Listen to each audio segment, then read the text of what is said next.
A gente muda de assunto agora porque o governo Lula sancionou a lei que amplia a licença paternidade para 20 dias. Para falar mais desse assunto, a gente conversa ao vivo com um advogado especialista em direito do trabalho, Aloísio Costa Júnior. Doutor Aloísio, bem-vindo, boa tarde. Boa tarde, um prazer falar com você, com todos que nos assistem. Doutor Aloísio, eu gostaria que você fizesse aí uma apresentação geral do que a gente tem de novidade agora e a partir de quando que isso já está valendo. Quando que os novos pais já poderão ter esse prazo estendido, não mais de 5, mas de agora 20 dias de licença quando tiverem os seus filhos?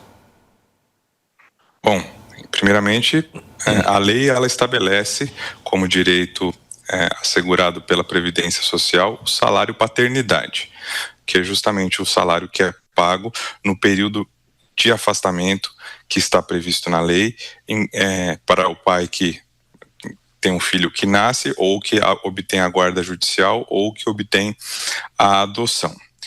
O prazo de 20 dias, ele é o objetivo final da lei, mas ele não é o prazo que vai ser aplicado desde já, e isso é bom alertar, não é?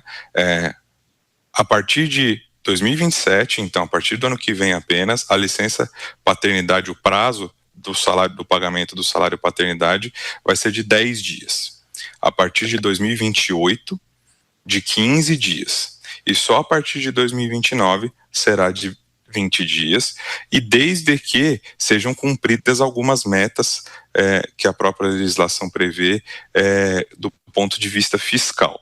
Então, não temos ainda uma garantia legal de que o prazo vai ser 20 dias, tem ainda algum prazo para isso ser previsto e alguns requisitos também para se cumprir. Mas, certamente, em 2027 passará a ser de 10 dias, em 2028 passará a ser de 15 dias. A partir de então, pode ser que se chegue a esse prazo de 20 dias e é o que todos esperamos e é o que a sociedade deseja. Só para deixar claro, então, quem tiver filho agora, 5 dias ainda, continua valendo a regra antiga, é isso? Exatamente. Só a partir de 1º de janeiro de 2027. Esses 5 dias entra em vigor a nova regra. E esses 5 dias que está valendo atualmente são suportados pelo empregador ou pelo INSS? Atualmente, a lei prevê uma possibilidade de falta ao trabalho pelo prazo de 5 dias. Então, como você bem disse, o empregador paga o período aí de afastamento. A partir de agora, as empresas, né, os segurados empregados, a empresa paga, mas depois ela obtém o reembolso junto à Previdência Social. Microempresas, pequenas empresas também seguem a mesma regra de reembolso. Então, existe agora esse custeio pela Previdência Social, como é o caso do salário maternidade, que segue essa regra já há bastante tempo, em que a empresa paga direto para a empregada e depois vai haver o reembolso pela Previdência. Mas a dúvida é a seguinte, doutor Aloísio, hoje o ônus recai todo sobre o empregador, sobre quem está contratando o empregado que tem ali os 5 dias de licença paternidade, né? Vale como falta, que são abonadas, teoricamente. A questão é, a partir do ano que vem, quando começar o novo prazo de 10 dias, a partir da vigência dessa lei, a empresa vai ter reembolsado a seu favor os 10 dias ou só os 5 adicionais? Como é que fica isso? A lei prevê que a integralidade do período. Não existe uma acumulação ou, em parte, se aplica a regra antiga, em parte, aplica a nova. Vai passar a ser aplicada a regra nova e a nova lei diz que a integralidade do período é custeado dessa forma que a gente está discutindo aqui. Pode dizer, então, que a lei beneficia não só o pai, o novo pai, mas como também as empresas que vão deixar de custear essa folga a partir do ano que vem. É isso? Sim, claro que em termos de caixa, o desembolso começa sendo da empresa, mas no final das contas, sem dúvida, é uma compensação, por assim dizer, não é? É uma previsão que tende, ou que é vista, sim, como também uma vantagem para as empresas. Interessante esse ponto. Doutor Aloísio, eu gostaria de entender o que estava sendo debatido no Congresso Nacional e se esse texto, como foi aprovado e sancionado pelo presidente Lula, se ele é o melhor texto, a melhor versão, a sua análise como especialista da área do direito do trabalho. Bom, O que a Constituição prevê em termos de proteção, obviamente, ao trabalho, à livre iniciativa, ao desenvolvimento econômico, mas também prevê proteção à família, aos direitos dos menores, não é? Falamos tanto em ECA digital, não é?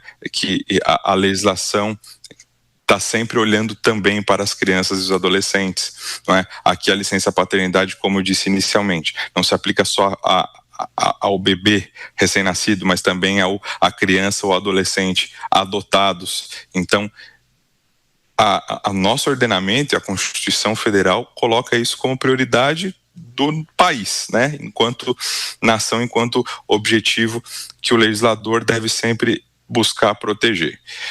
Discussões sempre houve e creio que não deixarão de existir por causa dessa lei. Comparando, por exemplo, o prazo da licença maternidade com a licença paternidade, ainda existe uma discrepância muito grande, não é? Da licença maternidade é no mínimo hoje de 120 dias. Então, em termos de o auxílio que o pai deve dar nos primeiros dias da chegada da criança à família e a necessidade que a entidade familiar tem de auxílio, de proteção, de contribuição, de colaboração, se você me perguntar, eu vou dizer que é insuficiente. Os prazos que a lei prevê hoje são insuficientes para esse objetivo da norma. Mas me parece, até por esse escalonamento que nós colocamos aqui, dos prazos de licença que vão aumentando ao longo dos anos, acredito que o legislador vai continuar atento, vai analisar o impacto que essas novas regras vão ter no mercado a partir de agora, sempre visando a uma melhoria no futuro, não é? É o tipo de evolução legislativa que a gente tem.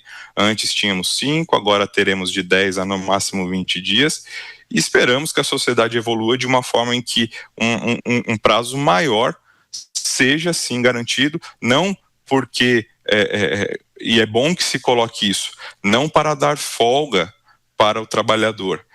A lei coloca como obrigação da pessoa que sai de licença paternidade de prestar o auxílio, o cuidado e de estar presente na família, inclusive com vedação, e destaco isso, vedação é exercício de outra atividade remunerada. E se ficar comprovado que há esse exercício de outra atividade remunerada, o benefício pode e vai ser suspenso. Então, é importante... Licença paternidade, mas não pode ir trabalhar em outro lugar também. A finalidade é que ele cuide da criança ali no apoio necessário nos primeiros dias, né? Doutor Aloysio, uma última e rápida pergunta, a gente tem mais um minutinho. É interessante como a gente está vendo cada vez mais um déficit na Previdência, né? A gente vê o tempo todo as pessoas já falando de uma nova reforma previdenciária que seria necessária, porque é um rombo muito grande. A gente tem a fila da Previdência que dobrou nos últimos anos. A gente tem milhões e milhões de pessoas esperando minimamente a análise dos seus pedidos de licença de pensão, de aposentadoria. E essa lei vem colocar mais peso ainda sobre a Previdência, né? Porque a gente está falando aí de uma renúncia de arrecadação, quando a Previdência vai deixar de arrecadar para compensar os dias que os empregadores vão dar para os seus empregados que se tornarem pais. Como é que você vê essa questão do ponto de vista da Previdência também? Não, sem dúvida, o custeio deve ser buscado para que não haja desequilíbrio, para que não haja um peso maior, como você bem colocou. Por isso, esse escalonamento vai ser utilizado justamente para que se analise o impacto, para que se analise o impacto sobre as contas públicas. Os 20 dias vão chegar de licença paternidade, se for previsto isso.